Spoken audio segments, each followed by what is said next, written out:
Gonna go ahead and let some more people kind of make their way into the show here. Um, just kind of celebrating tonight, obviously, with you know, you can probably see it right there. The Vikings win, Astros lose, Lakers play tomorrow. A lot of good stuff here coming up in this one. So you know what? Screw it. Let's get this thing going. All right, so this episode is being recorded Monday night. The Lakers, this time tomorrow, will be just about. Well, they'll probably be in the middle of playing their first game of the 2023-24 season. They'll be doing so against the reigning champ, Denver Nuggets, on the night that the Nuggets get their rings and unveil their banner. And the Lakers will have the opportunity to spoil that party after a full summer's worth of shit talking back and forth between the two organizations and those fan bases. I cannot wait for it. Here in a little bit, we're going to talk about the matchup and some of the things that we will be watching for specifically as the Lakers try to start their season out on a positive note. If you are here watching on YouTube, get your questions in and in the comments, and I will get to them. I think later in the show. Already have a couple questions, either from the iTunes mailbag or from Twitter, and I'm somewhat tempted. I don't know how I would do this on the show here and not make it seem awkward, but I'm somewhat tempted to wrap this thing up quickly and bug Aaron on his playback show so that because my Vikings just beat his 49ers. So let's get this thing going. All right. The Lakers and Nuggets is a fascinating matchup here. Nuggets are still going to be very good. Their core, right? That starting group of Jamal Murray, Contavious Caldwell Pope, Michael Porter Jr., Aaron Gordon, and Nikola Jokic. That starting five is probably going to be the best starting five in the NBA this year. But behind them, a lot of questions, right? Heading into this year, the thought was that Peyton Watson was going to step up and be really, really important for them, or a lot more important than he was last year. Kind of an underwhelming preseason for him based off of what I've been reading about the Nuggets to this point. Christian Brown is supposed to step into Bruce Brown's shoes. You heard Adam Mattis the other day say that Christian Brown is actually a better defender than Bruce, but that the Nuggets will miss Bruce's on-ball creativity, especially in the minutes with that bench unit that Nikola Jokic isn't playing. So that's going to be interesting to see. They do have a youngster in Strother who has played very well this preseason that, they are very excited about there. It's just going to be really interesting to see, especially in a regular season game where guys aren't going to play like playoff type minutes.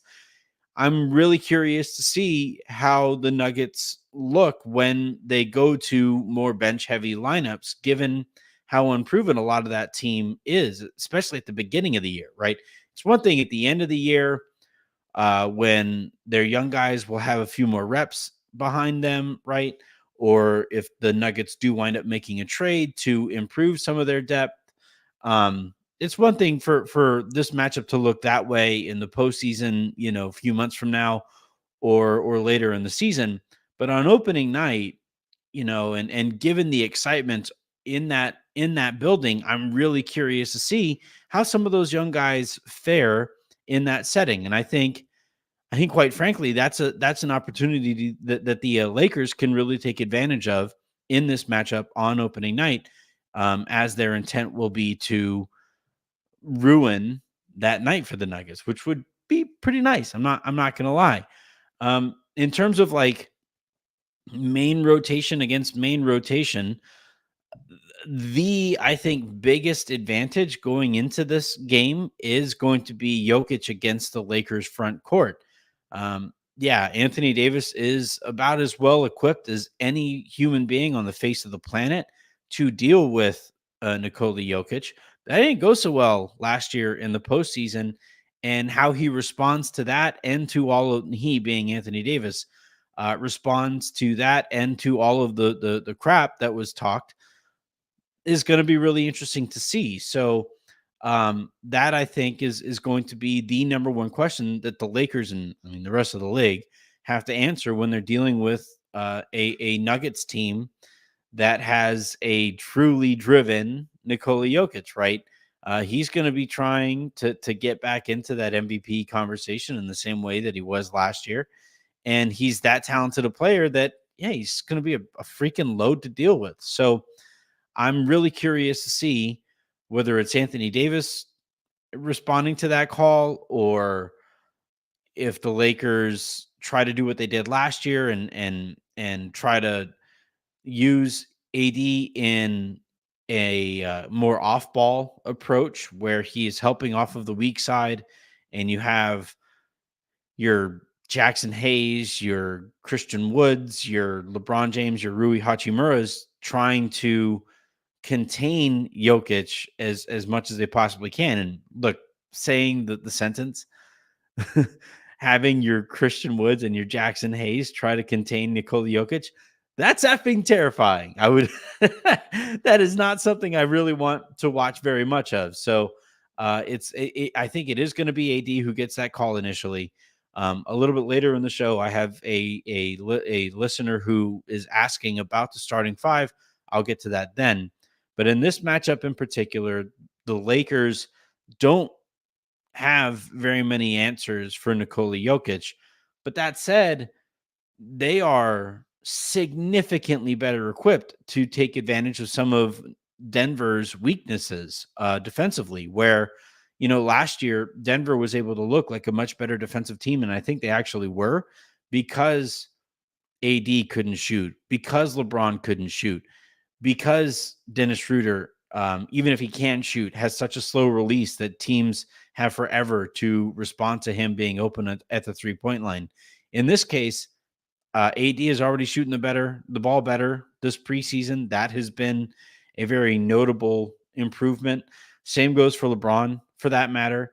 And then, when the ball last year was rotating around to Dennis Schroeder or Jarred Vanderbilt, who isn't playing, we'll talk about him later in the show as well. But when the ball was rotating over to guys who just like aren't threats, in this case, ball's going to be rotating over to Taurean Prince, a guy who has promised to shoot 40% from the 3-point line this year and can actually live up to that promise. It's going to be rotating over to Gabe Vincent, who is a lot more dangerous in those spots than Dennis Schroeder was. The ball is going to be rotating over and hopefully finding a more confident D'Angelo Russell than we saw last year, who basically he didn't really play in that Nuggets series. In this setting, I think he is a lot better equipped to deal with the Denver Nuggets and play a much more active and productive role in this game. So yeah, it basically comes down to, is Jokic just going to be the destroyer of worlds who just outplays every advantage that the Lakers have? Possibly. He's that good of a player. If not, though, the Lakers have plenty to make the Nuggets work defensively, and do have enough depth to where if this gets into a game where you have bench versus bench minutes, the Lakers have a pretty decent shot at that. Unless Mike Malone plays Jokic, 40 minutes, which I maybe could happen, given how much both these teams care about this matchup. I would, I just think there are going to be some minutes that the Lakers might be able to take advantage of what the Nuggets have on the court when their main five guys are not out there. All right, let's go ahead and jump into some questions here. So if you're in the comments, if you're watching live on YouTube, which by the way, please hit that subscribe button, all that good stuff. And like and all of the stuff that matters for these metrics, but also get your questions in the comments for the next, I would say, 5-10 minutes so that I have some stuff to work with here moving forward. But first things first, I'm going to open with a question from the iTunes mailbag and a quick reminder: the best way to get a topic covered on the show is to leave it in the form of a 5-star review on iTunes. To that point, Laker fan Alex writes, "Hey, Anthony, my name is Alex, and I've been listening to your podcast a while now. And you and Aaron really are my favorite Laker media out there. I love the banner, and I love that you guys don't take yourself so seriously. I work a pretty stressful job, and it's always a treat when I get to listen to you guys on the way to work or leaving work.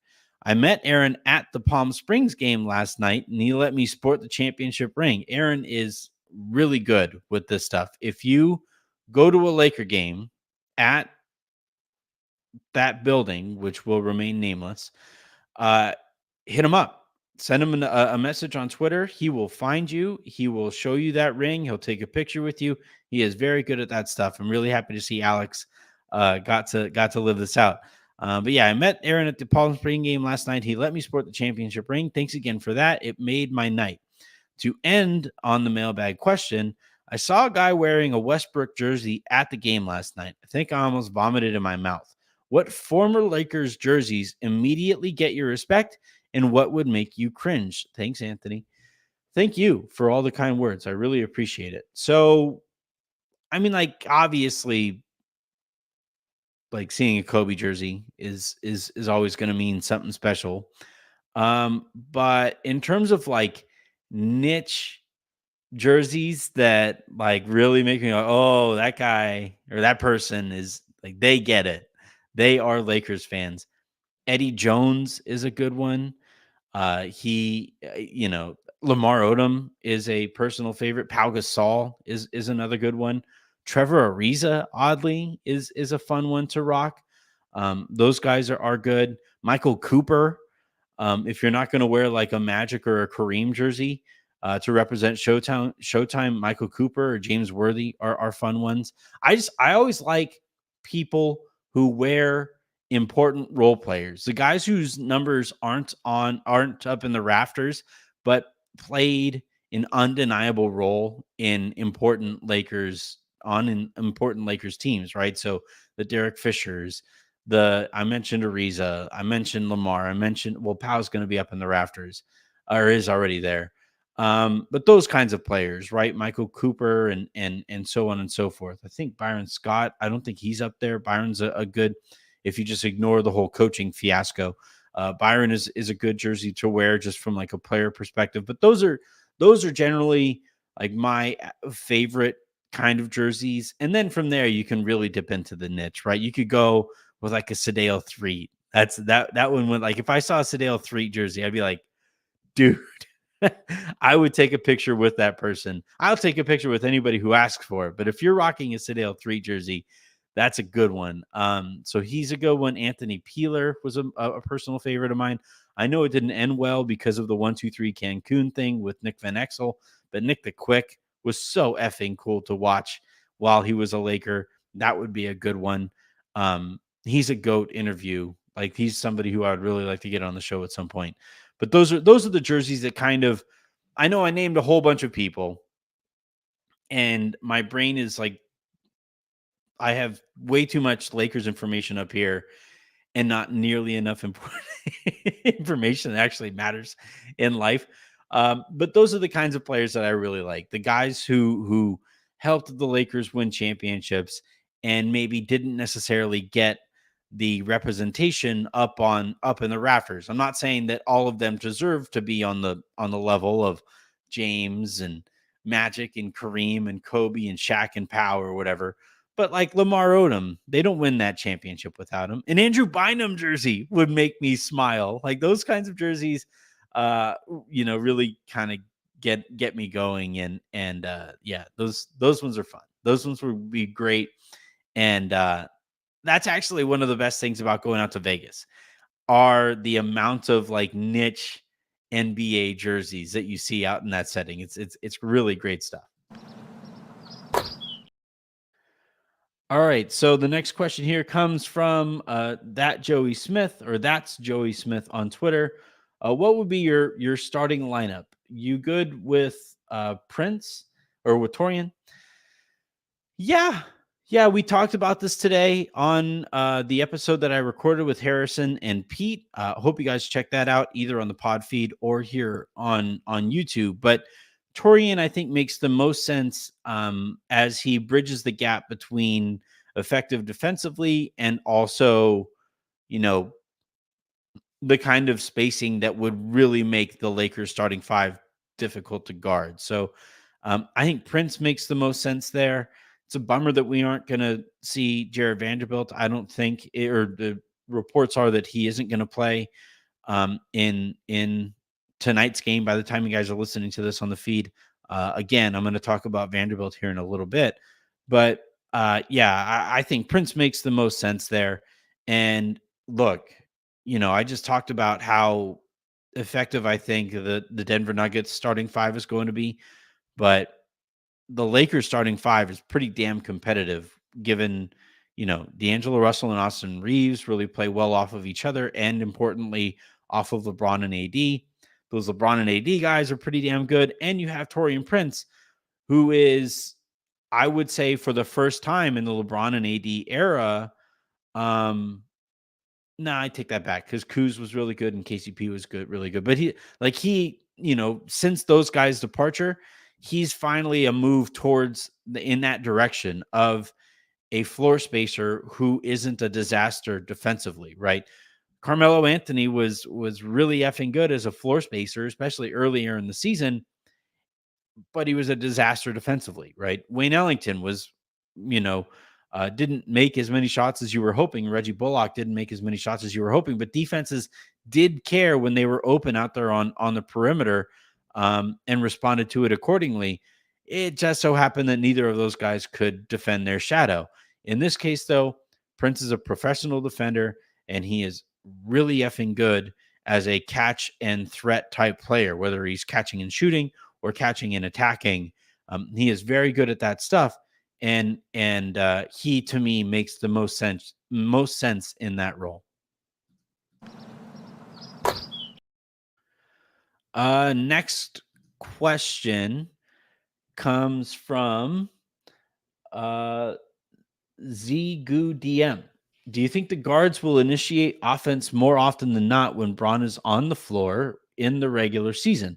What are the best ways to use Reeves, D'Lo, and LeBron off of the ball, since all of them will be at various points when they play together? This is a tremendous question. I love it. Good stuff, Zigu. So this is something that I and a lot of other people who were covering the Lakers made note of over the course of preseason is how much responsibility the Lakers endowed to uh, Austin Reeves and to and especially D'Angelo Russell offensively, even while, and especially maybe even while LeBron was on the court.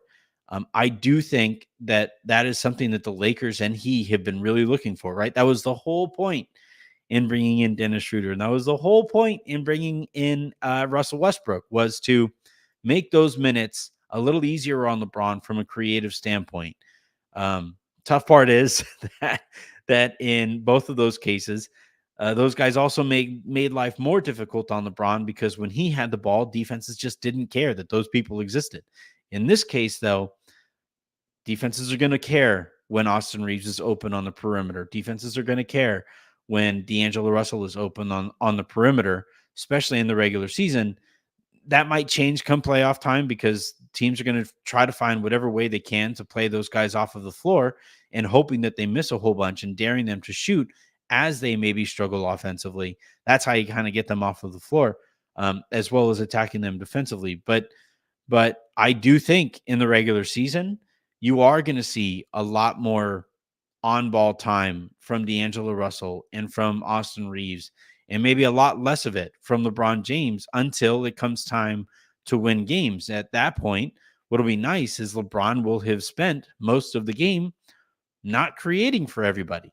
And when it comes time to win close games, you'll have arguably the best offensive thinker that the sport has ever seen, with some fresher legs, than we have really seen from him in his time as a Laker, right? And that is, pretty intriguing to consider and to think about. So I and by the way, the nice thing about D'Angelo Russell and Austin Reeves is when one guy has the ball, the other guy helps the other person by way of being a threat on the perimeter to catch and shoot. So yeah, in looking at everything that the Lakers are capable of offensively, especially with that starting five, I do think one aspect of the offense that is going to get spammed a lot more than it has in years past,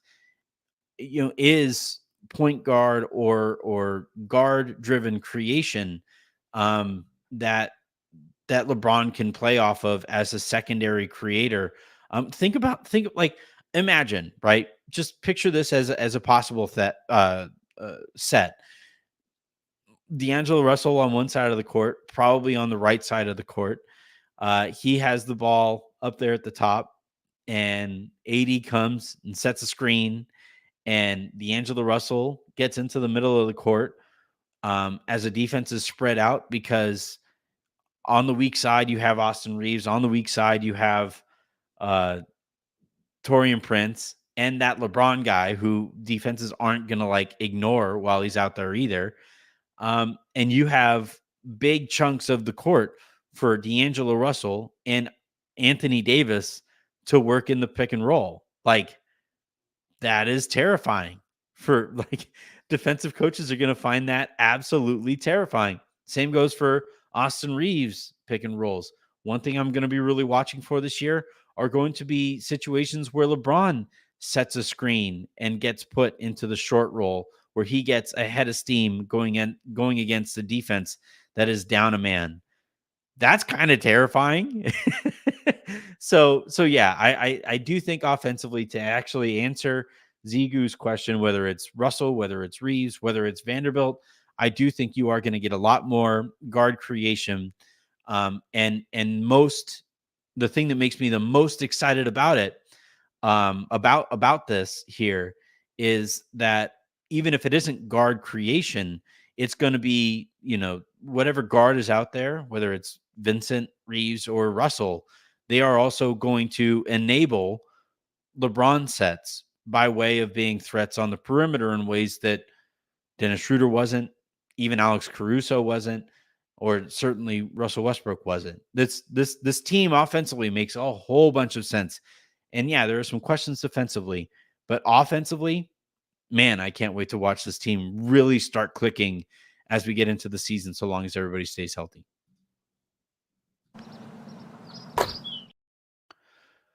All right. I'm not going to make too big a deal out of this. We are way too early in the regular season for me to actually sound any alarms here. But we went through basically all of the preseason where the information on Jarred Vanderbilt was, oh, he's day to day. He'll be back at some point. We'll see. And normally, like, if this was any other team, basically, or a team that I paid less attention to, I would just kind of say, like, yeah, it's preseason, it's precautionary. I kind of get it, right? Thing with the Lakers, though, is because of how things went with Kendrick Nunn, we are forced to wonder. Maybe not worry. It's pretty early, I think, to worry, but we're kind of forced to wonder: Are we're doing this again? We're you're forcing us to speculate on all this again. Um, on Vanderbilt, it's been apparently a heel thing that is sore. That is a part of the body, right? The foot, um, can present long-standing issues that even when it gets better, you're always kind of nervous about it coming back and bugging you again. Um, and again, I'm not there's no red flag here. I'm not, there's zero alarm emojis that I'm sounding here. But I do think, though, given how things went the last time they carried out this approach with somebody like Kendrick Nunn, we just didn't see him. Like he had a bone bruise that just lasted forever. And I don't think he ever got back out onto the court until he was a Washington Wizard. So in this case with Jarred Vanderbilt, uh, I do hope that, if he isn't able to go in on opening night, and certainly if this thing extends like into a week or so into the regular season, um, that the Lakers at some point offer up some more tangible information than uh, because to this point it's been and I don't like that. That is, and look, I've you guys longtime listeners would have heard me say this before, right? But the number one uh, rule, right? The top commandment in PR and in any kind of relations with the public, um, is if you don't tell your story, you allow everybody else to tell it for you. And in this case, as we have already seen a version of this story play out, we fans, media, everybody paying attention, Vegas, um, everybody is kind of forced to go like, oh, well, so nothing. Like we aren't going to get any definition of the industry injury. We aren't going to get any kind of a timetable beyond day to day because technically speaking, I'm day to day. You're day to day.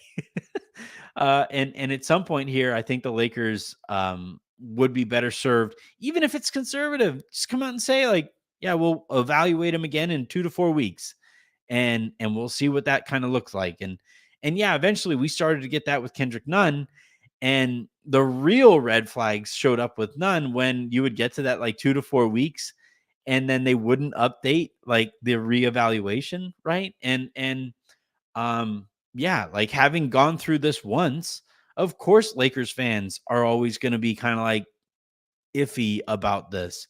And maybe I'm alone. Maybe I'm one of the few people who actually care about this or paid attention in this way. And injuries do not correlate with each other. They are not obviously infectious or anything like that. But I do think the Lakers kind of generally speaking um, do withhold a lot of injury information, a lot more so than other organizations, right? Like you look at how Golden State manages their injury information. They have been, they use all the terminology that is necessary. They say what the actual injury is.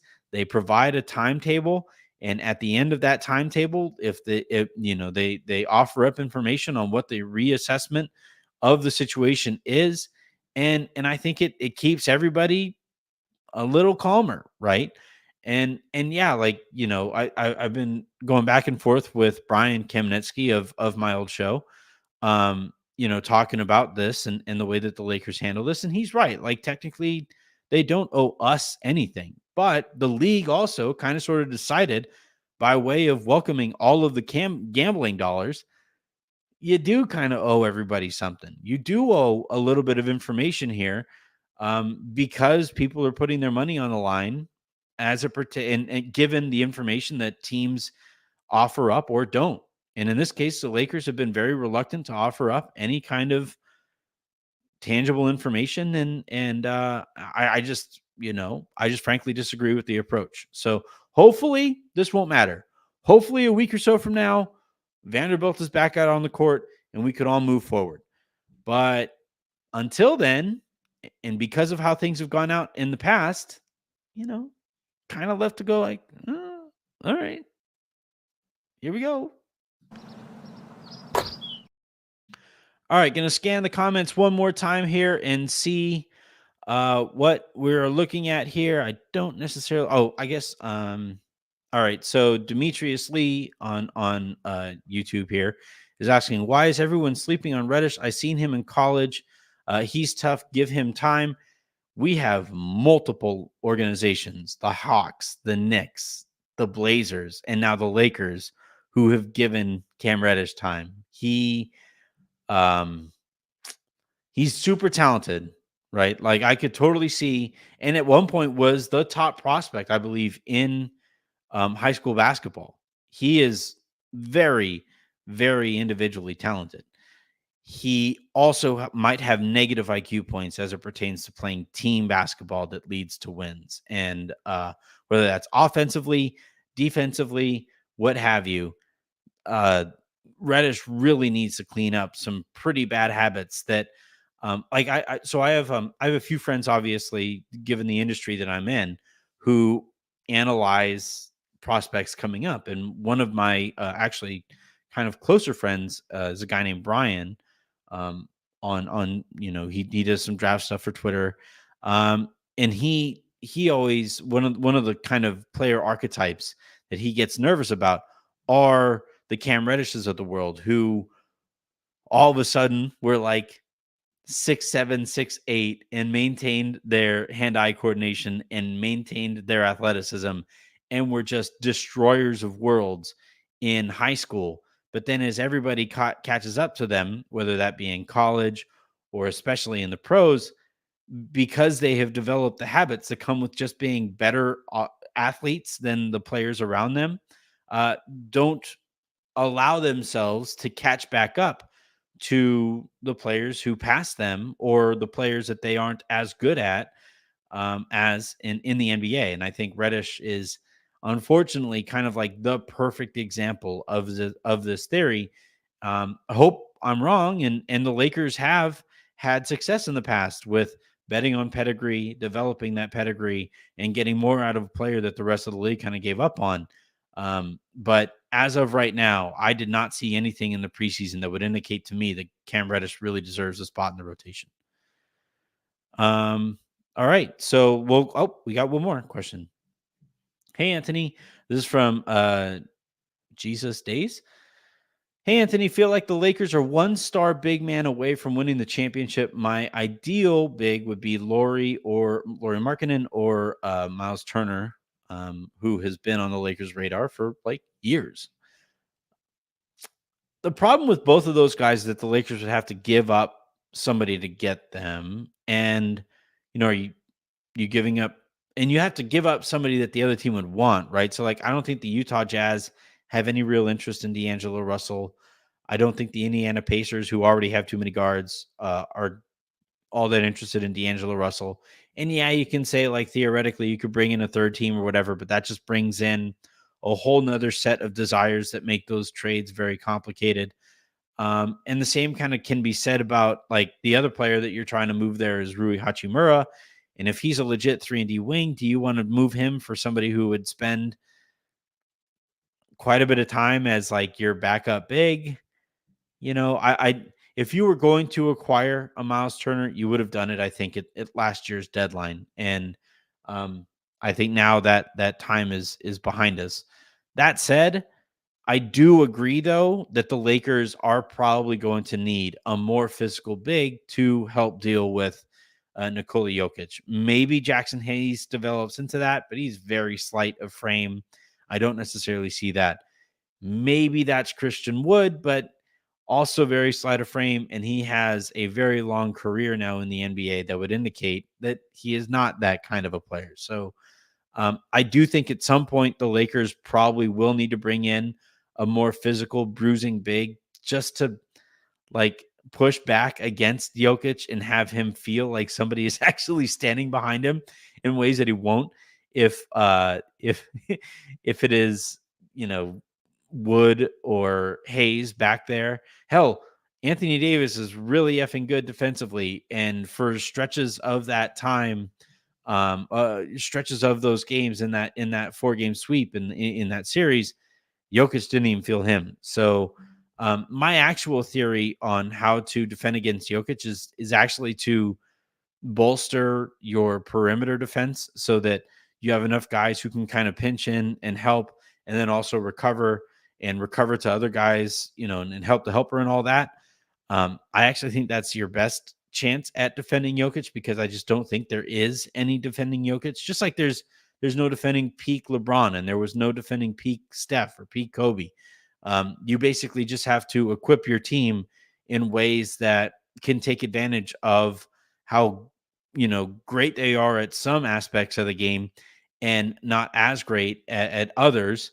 and you try to, succeed in those margins. And I kind of think in this case for the Lakers and frankly for the rest of the conference, everybody just kind of threw their hands up in trying to deal with Jokic defensively and said, you know what, screw it. We're just going to amass as much firepower as possible and force him and that Denver Nuggets team, and especially a potentially very shallow Denver Nuggets team, a very short rotation Denver Nuggets team, to defend us. And I actually kind of like that approach from the Lakers, as I think they have actually succeeded in doing that. And it frankly makes a ton of sense because Jokic is he's just too much to handle. And he makes his free throws. So you can't just like foul him and hope that he goes like, 5 of 12 from the line. It's not going to happen.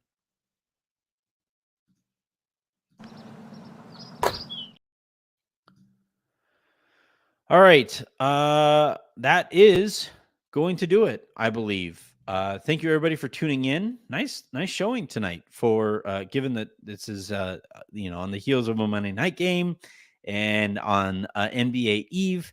This, if you missed any of it, will be up on the YouTube page, obviously in perpetuity. And if you want to check it out on your way to work tomorrow, any parts of this that you missed, it will be up on the podcast feed, as well as the conversation that I had with Harrison and Pete today, which was an absolute blast. And after we finished recording, I talked to those guys and said that, hey, I want to do more of that moving forward. And they both agreed that we should. So, yeah, we are here. This is it. This is the last preseason episode. After this, it is going to be lowdowns. It is going to be conversations. It is going to be Substack pieces and stuff. I'm going to unveil a stupid power rankings thing to make fun of everybody's power rankings. That I think should air tomorrow before the game. And we are back in it. We made it to the season. Congratulations, everybody. Take care. And until the next time, I'm Anthony Irwin saying, have a great rest of your day. Make somebody else's, and I will talk to you tomorrow.